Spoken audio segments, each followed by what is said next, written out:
Veja a sequência do texto. O texto diz que, além de ser a fiel testemunha, notem, o texto diz, na segunda parte, estou falando que a descrição acerca de quem é Jesus é uma descrição tríplice, e temos aqui o segundo item dessa descrição. O texto fala que ele é o primogênito dos mortos. É interessante isso. A primogenitura significa uma posição de destaque, de preeminência. Ele é o primogênito dentre os mortos, isso aponta para a sua preeminência, mas não aponta somente para a sua preeminência. Ao dizer primogênito dos mortos, mostra que ele é o primeiro de uma série que vem depois. Ele não é o unigênito dentre os mortos. Ele é o primogênito dentre os mortos. E é nesse ponto que entra o aspecto da esperança. Se o primeiro título nos incentiva a fidelidade, o segundo título nos incentiva a esperança. Ele é o primogênito dentre os mortos. Ele tem primazia, ele ocupa um lugar de destaque, como os primogênitos do passado ocupavam um lugar de destaque, de posição elevada, mas não somente isso, ele é o primeiro de uma série, ou seja, outras pessoas ressuscitarão também. E João quer com isso, e o Senhor quer com isso, trazer à nossa lembrança essa verdade. Existe a ressurreição dos mortos, existe a boa ressurreição, existe a vida que não tem fim, existe uma vida após a morte, reservada àqueles que creem no Senhor. E ao dizer isso, ao dizer que ele é o primogênito dentre os mortos, o versículo quer incutir no nosso coração esperança.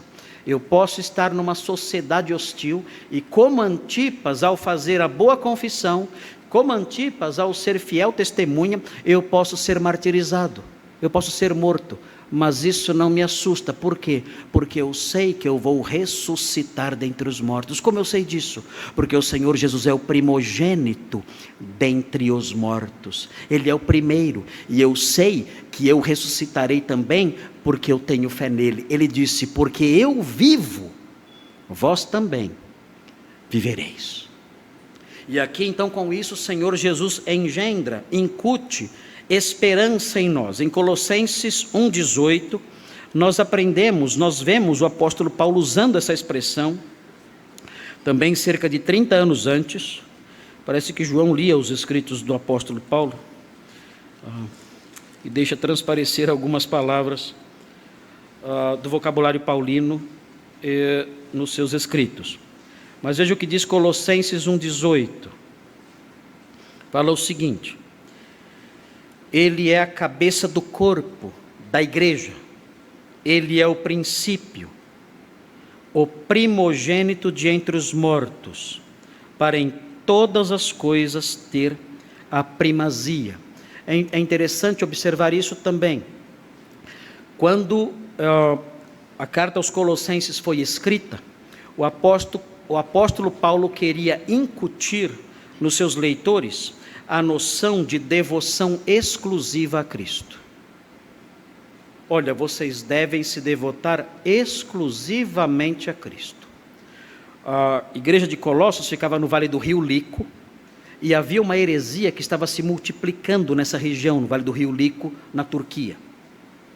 E essa heresia, mais tarde conhecida como gnosticismo, essa heresia ensinava que existiam várias emanações que partiam do protopai, emanações angélicas e espirituais, e essas emanações também deviam ser adoradas.